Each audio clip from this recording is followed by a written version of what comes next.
Hello दोस्तों, ਅੱਜ ਆਪਾਂ ਜੋ ਗੱਲ ਕਰਨ ਜਾ ਰਹੇ ਹਾਂ ਨੈਕਸਟ ਟੌਪਿਕ ਸੰਖਿਆਵਾਂ ਨਾਲ ਖੇਡਣਾ ਪਲੇਇੰਗ ਵਿਦ ਨੰਬਰਸ ਬਾਰੇ ਗੱਲ ਕਰਨ ਜਾ ਰਹੇ ਹਾਂ।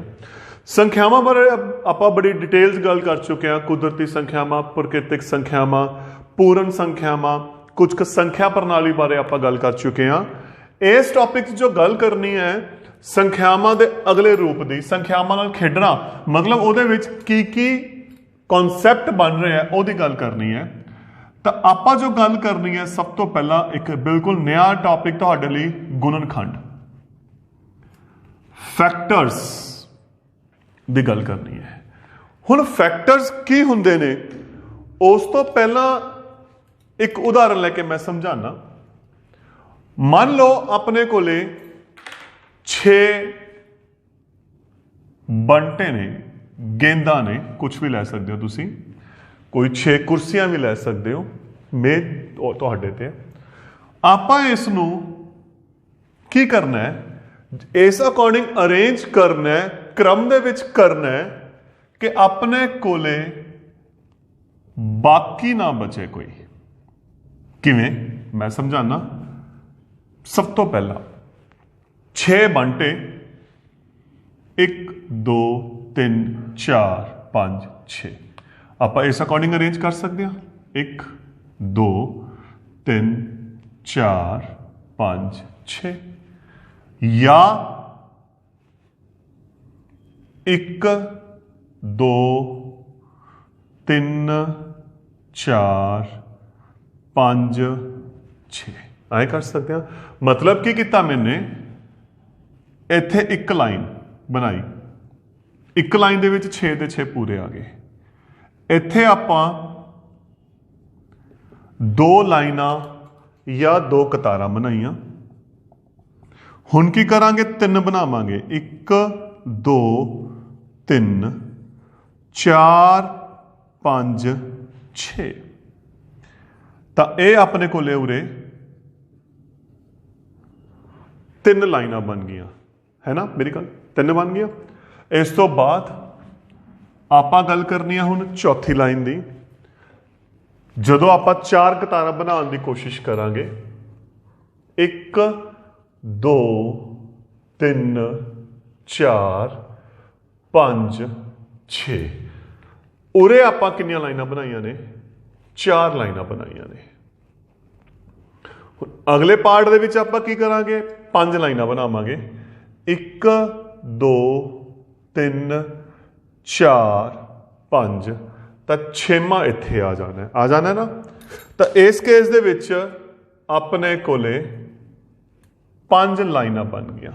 ਠੀਕ ਹੈ ਨਾ ਮੇਰੀ ਗੱਲ। ਹੁਣ ਆਪਾਂ ਅੱਗੇ ਗੱਲ ਕਰਦੇ ਹਾਂ 6ਵੇਂ ਦੀ।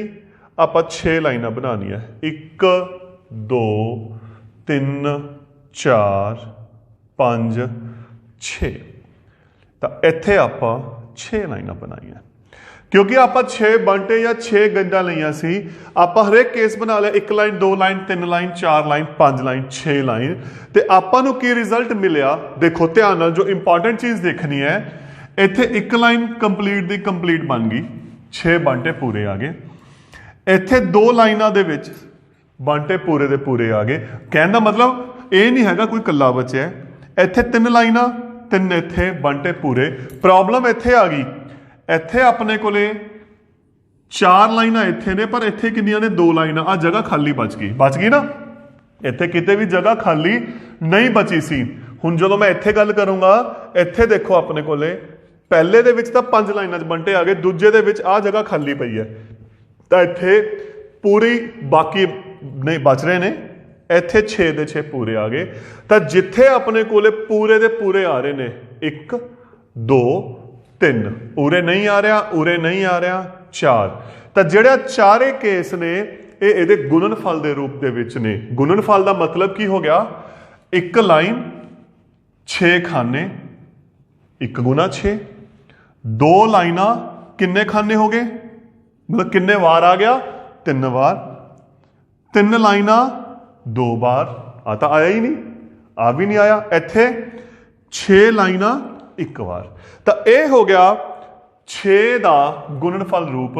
1 ਗੁਣਾ 6 2 3 6 3 दूना 6 6 एकम 6 आ नहीं हैगा 4 ਤੇ 5 ਦਾ क्योंकि कंप्लीट नहीं बन रहा तो फिर ਇਹਦਾ मतलब 6 ਨੂੰ ਆਪਾਂ ਕੀ ਲਿਖ ਸਕਦੇ ਆ 1 ਗੁਣਾ 6 2 ਗੁਣਾ 3 3 ਗੁਣਾ 2 6 ਗੁਣਾ 1 6 ਨੂੰ ਆਪਾਂ ਦੋ ਸੰਖਿਆਵਾਂ ਦੇ ਗੁਣਨਫਲ ਦੇ ਰੂਪ ਦੇ ਵਿੱਚ ਲਿਖ ਸਕਦੇ ਆ ਦੋ ਸੰਖਿਆਵਾਂ ਦੇ ਗੁਣਨਫਲ ਦੇ ਰੂਪ ਵਿੱਚ ਲਿਖਿਆ ਨਾ 6 एकम 6 2 तिया 6 3 दूनी 6 6 एकम 6 मैं एक एक्टिविटी तां ही लैके चलने ताकि ना थोड़ा क्लीयर हो जाए किवें बनिया ने 4 ते 5 दे नहीं बनता तो आपां ते 4 ते 5 नहीं लिखिया तो जदों एक संख्या नूं दो संख्यावां दे गुणनफल दे रूप दे विच लिखिया जांदा है तां ਜਿਹੜੀਆਂ ਸੰਖਿਆਵਾਂ ਗੁਣਨਫਲ ਰੂਪ ਚ ਹੁੰਦੀਆਂ ਨੇ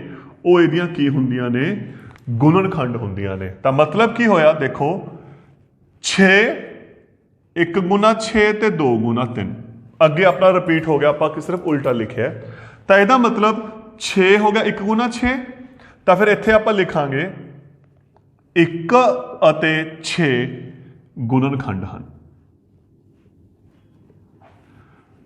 6 आ गया 2 गुना 3 2 ਅਤੇ 3 ਗੁਣਨਖੰਡ ਹਨ ਤੇ ਗੁਣਨਖੰਡ ਦਾ ਮਤਲਬ ਕੀ ਹੁੰਦਾ ਹੈ ਆ ਸੰਖਿਆ ਇਹਨਾਂ ਦੇ ਪਹਾੜਿਆਂ ਤੇ ਵੰਡੀ ਜਾਂਦੀ ਹੈ ਤਾਂ ਫਿਰ 6 ਦੇ ਗੁਣਨਖੰਡ ਕੀ ਹੋ ਗਿਆ ਆਪਣੇ ਕੋਲੇ 1 2 3 ਅਤੇ 6 ਇਹਦਾ ਮਤਲਬ ਜਿਹੜੀ 6 ਸੰਖਿਆ ਹੈ ਇਹਨਾਂ ਪਹਾੜਿਆਂ ਤੇ ਵੰਡੀ ਜਾਂਦੀ ਹੈ मैं उदाहरण होर लेके चल रहा बिना एक्टिविटी तो ਆਪਾਂ 8 ਦੇ ਗੁਣਨਖੰਡ ਲਿਖਨੇ है ना मतलब 8 ਕਿਹੜੇ ਕਿਹੜੇ ਪਹਾੜਿਆਂ ਤੇ ਵੰਡਿਆ ਜਾਂਦਾ ਹੈ ਹੁਣ 8 ਦਾ 1 8 8 2 ਦੇ ਪਹਾੜ ਤੇ ਵੰਡਿਆ ਜਾਂਦਾ ਹੈ 2 ਚੌਕੇ 8 3 ਦੇ ਵੰਡਿਆ ਜਾਂਦਾ ਹੈ ਨਹੀਂ ਵੰਡਿਆ ਜਾਂਦਾ 4 ਇੱਥੇ ਆ ਚੁੱਕੇ ਆ 5 ਤੇ ਵੰਡਿਆ ਜਾਂਦਾ ਹੈ ਨਹੀਂ ਵੰਡਿਆ ਜਾਂਦਾ 6 ਤੇ ਵੰਡਿਆ ਜਾਂਦਾ ਹੈ ਨਹੀਂ ਵੰਡਿਆ ਜਾਂਦਾ 7 ਤੇ ਵੰਡਿਆ ਜਾਂਦਾ ਹੈ ਨਹੀਂ ਵੰਡਿਆ ਜਾਂਦਾ 8 ਇੱਥੇ ਆ ਗਿਆ ਤੁਸੀਂ ਰਿਪੀਟ ਕਰਕੇ ਲਿਖਣਾ ਲਿਖ ਦਿਓ ਕੋਈ ਦਿੱਕਤ ਵਾਲੀ ਗੱਲ ਨਹੀਂ 4 दूनी 8 8 एकम 8 परंतु ਜਦੋਂ ਇਹ ਇੱਕ ਵਾਰ ਆ ਗਏ ਤਾਂ ਦੁਬਾਰਾ ਨੂੰ ਰਿਪੀਟ ਕਰਕੇ ਲਿਖਣ ਦੀ ਲੋੜ ਨਹੀਂ ਹੈਗੀ ਤਾਂ ਇਹਦਾ ਮਤਲਬ 8 ਕਿਹੜੇ ਕਿਹੜੇ ਪਹਾੜੇ ਤੇ ਗਿਆ 1 2 4 ਅਤੇ 8 1 2 4 ਅਤੇ 8 ਤਾਂ ਇਸ ਤਰੀਕੇ ਦੇ ਨਾਲ ਆਪਾਂ ਗੁਣਨਖੰਡ ਕੱਢਦੇ ਹਾਂ ਕੁਝ ਉਦਾਹਰਨਾਂ ਦੋਸਤੋ ਆਪਾਂ ਹੋਰ ਲੈ ਕੇ ਚੱਲਦੇ ਹਾਂ ਇਹਨੂੰ ਕਲੀਅਰ ਕਰਨ ਦੇ ਲਈ 12 ਦੇ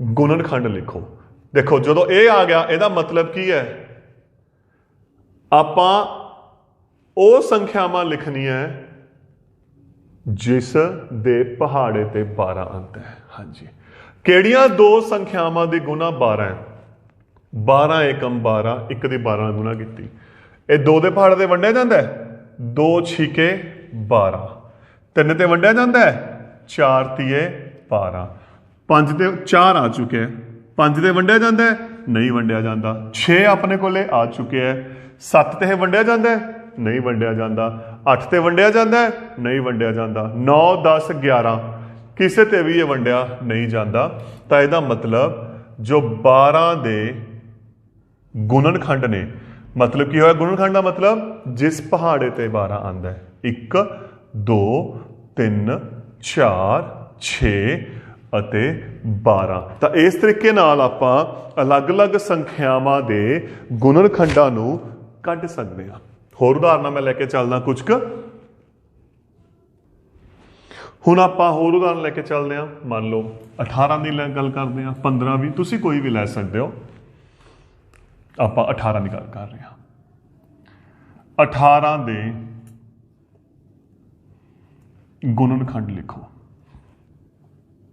मतलब 18 ਕਿਹੜੀ ਸੰਖਿਆ ਤੇ ਵੰਡਿਆ ਜਾਂਦਾ ਹੈ 18 1 ਤੇ ਵੰਡਿਆ ਗਿਆ 1 18 18 2 ਤੇ 9 दूनी 18 3 ਦੇ 3 ਛਿਕੇ 18 4 ਤੇ ਨਹੀਂ ਵੰਡਿਆ ਜਾਂਦਾ 5 ਤੇ ਨਹੀਂ ਵੰਡਿਆ ਜਾਂਦਾ 6 ਆਪਣੇ ਕੋਲ ਇੱਥੇ ਆ ਗਿਆ 7 ਤੇ नहीं वंडिया जाता, 8 ते नहीं वंडिया जाता, 9 इत्थे आ गया। तो इस तरीके नाल आपां चैक कर सकते हैं।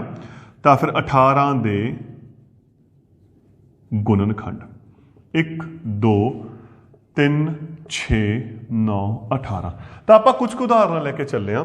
हुण इन्हां दे विच कुछ कुछ खासियतां ने, देखो क्या ध्यान नाल। आपां उहदे 18 की गल कीती, इत्थे 8 की गल कीती, इत्थे 12 की, कुछ भी लाओगे तो हरेक दे विच एक चीज़ बड़ी कॉमन आ रही है, एक हरेक दे पहाड़े ते आ रहा। मैं एक चलो उदाहरण होर ले रहा पैरलल। आप 15 की गल कर रहे हैं, 15 के गुणनखंड 15 एकम 15, 3 5 15, ये किसी होर पहाड़े ते नहीं वंडिया जाता। तो जो 15 के गुणनखंड है वो आ गए 1 3 5 15। तो जो 1 है वो सारिया संख्यावां दे विच आऊगा, क्योंकि हरेक पहाड़ा एक ते वंडिया जाता है। सही है। तो पहली प्रॉपर्टी जो ये हुण कुछ विशेषतावां की मैं गल कर रहा इत्थे, जिहड़ी सब तो इंपॉर्टेंट चीज़ है, प्रॉपर्टीज या इस दे गुण। नंबर 1 गुण या विशेषतावां। तो आप कुछ रिजल्ट कढ़े है। नंबर 1 हरेक संख्या का की है गुणनखंड है। 1 हरेक संख्या का गुणनखंड है। सही है ना मेरी गल, यही हो गया ना। एक तो यह हो गया। नंबर 2 अगर उरे 18 18 है, 8 है 8 है, 12 12 है, 15 15 है, तो यदा मतलब फिर सेकंड की हो गया, हरेक संख्या अपने आप दा गुणनखंड है। ठीक है ना। 18 18 के पहाड़े ते वंडिया जाना है, 15 15 के पहाड़े ते वंडिया जाना है। होर उदाहरण लेके देख लो, 25 25 ते वंडिया जाना है, 21 21 ते वंडिया जाना है। तो हरेक संख्या अपने आप दा गुणनखंड है। नंबर 3 सब तो छोटा जिहड़ा गुणनखंड हुंदा है वो किहड़ा है? 1। सब तो छोटा गुणनखंड किहड़ा हुंदा है? 1। ते वड्डा की हो गया? संख्या खुद। यही है ना। देखो सब तो वड्डा गुणनखंड संख्या खुद हुंदी है। देखो आप 4 की गल की है। वेरी फर्स्ट 1 हरेक का गुणनखंड है, हरेक संख्या 1 ते वंडी जाती है। नंबर 2 हरेक संख्या अपने आप का गुणनखंड है, हरेक संख्या अपने आप ते। 1 is factor of every number is factor of itself. सब तो छोटा गुणनखंड 1 हुंदा है, स्मॉलेस्ट फैक्टर इज 1। सब तो वड्डा गुणनखंड संख्या खुद हुंदी है, largest factor is number itself. ठीक होया। आप 4 की गल की है। 1 हरेक गुणनखंड संख्या दा पूਰਨ भाजक हुंदा है। इहदा मतलब की होया, जेड़े भी गुणनखंड हुंदे है वो संख्या नूं पूरा वंडदे ने। तो भाजक का मतलब की हो गया? पूरा वंडदे ने। तो फिर इहदा मतलब पूਰਨ भाजक हुंदा है। ठीक। तो आप देखो कुछ प्रॉपर्टीज की गल की है जो सब तो इंपॉर्टेंट है। तो यह चीज़ होगी दोस्तों। एक छोटी जी गल मैं होर लिख रहा इत्थे, हरेक गुणनखंड संख्या दे बराबर जां उस तो छोटा हुंदा है। आप देखो उदाहरण लिखिया सी, मैं 6 दे लिखे से 1 2 3 6, 12 लिखिया सी 1 2 3 4 6 12। हरेक गुणनखंड संख्या आ रही 6 या 12 जाता संख्या के बराबर हुंदा है या ये तो की हुंदा है? छोटा हुंदा है। तो देखो ये आ गया गुणनखंड दियां विशेषतावां, रिजल्ट या गुण, जो कुछ प्रॉपर्टीज आपां ऑब्जर्व कीतियां ने, यह हो गया। हुण आपां गल करदे हां गुंज दी। गुंज मल्टीपल जिसनों आपां बोलदे हां, नाम दस रहा गुंज गुना, जो गुना तो बने हैं, नाम दस रहे ना गुंज जो गुना तो बने हैं, गुंज मल्टीपल्स। गुंज की हुंदे ने, देखो नाम दस रहा दोस्तों गुना। मैं एक छोटी उदाहरण लेके चल रहा, 3 दे गुंज लिखो, तो असल दे विच आपां की लिखना है, 3 दा पहाड़ा लिखना है। मतलब 3 की किहड़ी संख्या नाल आपां जो किसी संख्या नाल गुना करते हैं तो की रकम आती है? 3 3 दूना 6, 3 9, 4 3 12, 15 18 21 24 27। मतलब कि मैं समझाना, मैं पहला कुछ उदाहरण ले रहा। 5 दे गुंज, तो फिर की हो गया? 5 एकम 5, 5 दूनी 10, 5 तीय 15, 5 चौका 20, 5 5 25, 5 छेका 30, 35 40 45। किसी भी आप लिख सकते हैं। 8 की गल करते हैं तो 8 दे गुंज की हो गए? 8 8 दूनी 16, 8 तीय 24, 8 चौका 32, 8 5 40, 8 छेका 48, 8 7 56। अगे आप पहाड़ा पढ़ते जावांगे। तो देखो गुंज ते गुणनखंड की फर्क है। पहला मैं गुंज समझाना। गुंज हुंदा है, आ सारे गुंज ने ਜਿਹੜੇ ਆਪਾਂ लिखे ने 3 6 9 12, ये सारे की ने? गुंज ने। गुंज वो संख्या है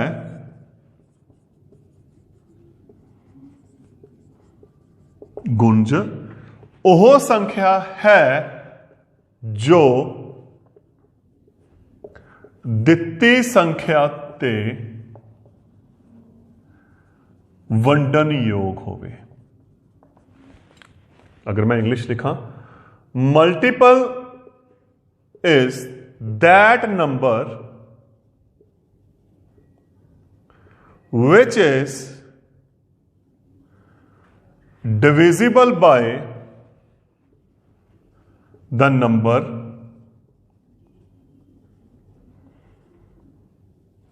इटसेल्फ। समझ आया? वो पार्ट सी, ये हो गया मल्टीपल। मैं डिफरेंस बात समझाना, पहला इस टॉपिक पे आप गल करते हैं। तो गुंज वो संख्या है जो दित्ती संख्या के वंडन योग है। Multiple is that number which is divisible by the number itself. हुण आप थोड़ा जिहा ऑब्जर्व करके देखते हैं, 3 आ रहा, तो यदा मतलब जे उरे 5 है, पहला 5 है, उरे 8 है, 8 है, सब तो छोटा गुंज की होगी? संख्या आप होगी ना। सब तो छोटा जिहड़ा गुंज है वो की होगी? संख्या होगी आप।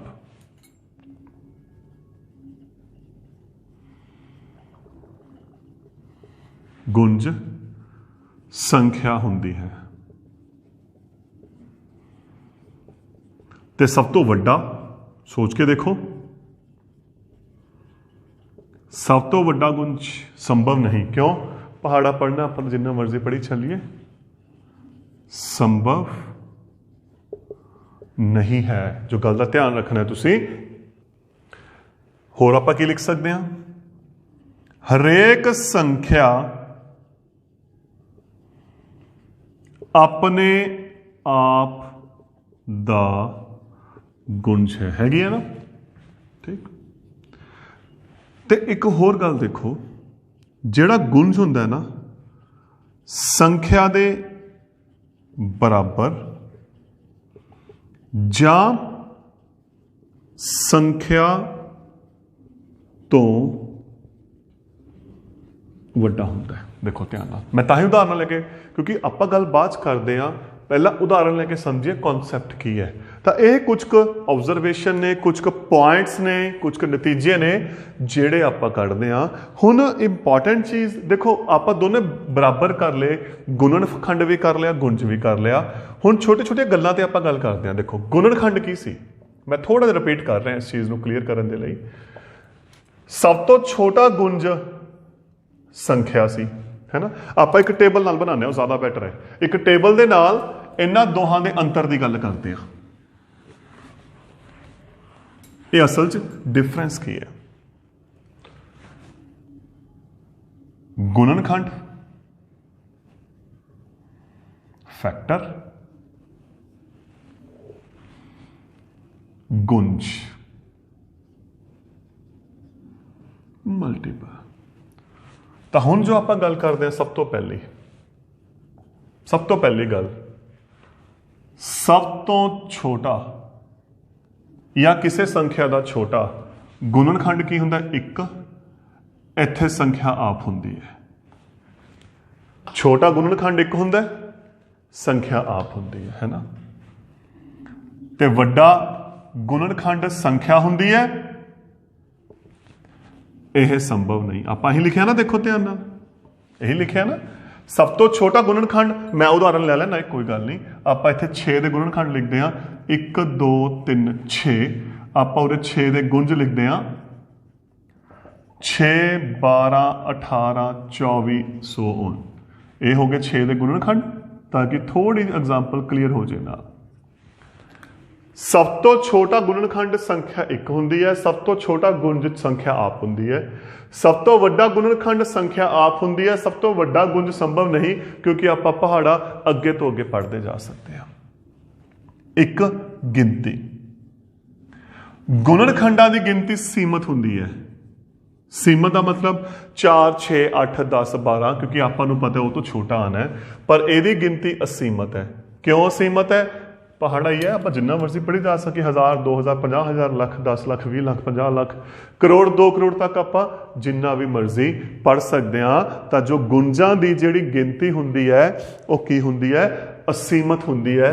ਤੇ ਗੁਣਨਖੰਡ ਦੀ ਗਿਣਤੀ ਕੀ ਹੁੰਦੀ ਹੈ? ਸੀਮਤ ਹੁੰਦੀ ਹੈ। ਨੰਬਰ 3, ਜਿਹੜਾ ਗੁਣਨਖੰਡ ਹੁੰਦਾ ਹੈ ਸੰਖਿਆ ਦੇ, ਜਿਹੜੀ ਉਹਦੀ ਕਿਸਮ ਹੁੰਦੀ ਹੈ ਅਸਲ ਦੇ ਵਿੱਚ, ਸੰਖਿਆ ਦੇ ਬਰਾਬਰ ਜਾਂ ਸੰਖਿਆ ਤੋਂ ਛੋਟਾ ਹੁੰਦਾ ਹੈ। ਤੇ ਆਹ ਸੰਖਿਆ ਦੇ ਬਰਾਬਰ ਜਾਂ ਸੰਖਿਆ ਤੋਂ ਵੱਡਾ ਹੁੰਦਾ ਹੈ। ਠੀਕ ਹੋ ਗਿਆ ਨਾ। ਐਂਡ ਦਾ ਮੋਸਟ ਇੰਪੋਰਟੈਂਟ ਇਹਦੀ ਪਰਿਭਾਸ਼ਾ, ਜਿਹਨੂੰ ਮੈਂ ਸਭ ਤੋਂ ਲਾਸਟ ਤੇ ਲਿਖਿਆ ਹੈ, ਗੁਣਨਖੰਡ ਆ ਰਿਹਾ, ਗੁੰਜ ਹੋ ਰਿਹਾ। ਕੀ ਫਰਕ ਹੈ? ਜੋ ਗੁਣਨਖੰਡ ਹੁੰਦਾ ਹੈ ਉਹ ਸੰਖਿਆ ਦਾ ਭਾਜਕ ਹੁੰਦਾ ਹੈ। ਸੰਖਿਆ ਦਾ ਭਾਜਕ ਹੁੰਦਾ ਹੈ। ਤੇ ਜੋ ਗੁੰਜ ਹੁੰਦਾ ਹੈ ਸੰਖਿਆ ਤੇ ਭਾਜਯੋਗ ਹੈ। ਮਤਲਬ ਦੇ ਵੰਡਨ ਹੈ। ਦੇਖੋ, ਇਹ ਇਹਤੇ ਵੰਡਿਆ ਜਾਂਦਾ ਹੈ, ਇਹ ਉਹਤੇ ਵੰਡਿਆ ਜਾਂਦਾ ਹੈ। ਇਹ ਚੀਜ਼ ਹੈ। ਜੋ ਗੁੰਜ ਹੁੰਦਾ ਹੈ, ਤਾਂ ਇਹ ਸੀ ਆਪਣੇ ਕੋਲੇ ਗੁਣਨਖੰਡ ਅਤੇ ਗੁੰਜ। ਹੁਣ ਆਪਾਂ ਬੜੀ ਇੰਪੋਰਟੈਂਟ ਇੱਕ ਟਰਮ ਦੀ ਗੱਲ ਕਰਦੇ ਹਾਂ, ਆਦਰਸ਼ ਸੰਖਿਆ, ਪਰਫੈਕਟ ਨੰਬਰ। ਆਦਰਸ਼ ਸੰਖਿਆ, ਪਰਫੈਕਟ ਨੰਬਰ। ਇਹ ਹੁੰਦੀ ਕੀ ਹੈ? ਵਿਚ ਨੰਬਰ ਇਜ਼ ਪਰਫੈਕਟ। ਬੜਾ ਵਧੀਆ ਟੌਪਿਕ ਹੈ ਇਹ। ਮੈਂ 2-3 ਕੁਐਸਚਨ ਲੈ ਰਿਹਾ ਦੁਬਾਰਾ। ਆਪਾਂ ਗੁਣਨਖੰਡ ਤੇ ਗੱਲ ਕਰ ਰਹੇ ਹਾਂ। 4 ਦੇ ਗੁਣਨਖੰਡ ਲਿਖ ਰਿਹਾ ਮੈਂ। 1 ਦੇ ਪਹਾੜੇ ਤੇ ਗਿਆ, 2 ਤੇ ਗਿਆ, 4 ਤੇ ਗਿਆ। ਆਪਾਂ 6 ਦੀ ਗੁਣਨਖੰਡ ਦੀ ਗੱਲ ਕਰਦੇ ਹਾਂ। 1 2 3 6 8। ਇਹ ਕਿਹੜੇ ਕਿਹੜੇ ਪਹਾੜੇ ਤੇ ਗਏ?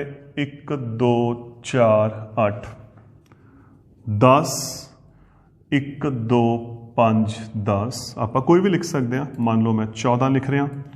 1 2 7 14। ਆਪਾਂ 20 ਲਿਖ ਰਹੇ ਹਾਂ। 1 ਤੇ ਗਿਆ, 2 ਤੇ ਗਿਆ, 4 ਤੇ ਗਿਆ, 5 ਤੇ ਗਿਆ, 10 ਤੇ ਗਿਆ, 20 ਲਿਖਿਆ ਆ ਗਿਆ। ਤਾਂ ਇਹ ਕੀ ਕਹਿੰਦੇ ਨੇ? ਆਹ ਹੋ ਗਿਆ ਗੁਣਨਖੰਡ। ਸਾਰੇ ਗੁਣਨਖੰਡਾਂ ਦਾ ਜੋੜ ਕਰੋ। ਗੁਣਨਖੰਡਾਂ ਦਾ ਜੋੜ ਕਰੋ। ਇਹਨਾਂ ਨੂੰ ਜੋੜਿਆ, 7 ਆ ਗਿਆ। ਇਹਨੂੰ ਜੋੜਿਆ, 12।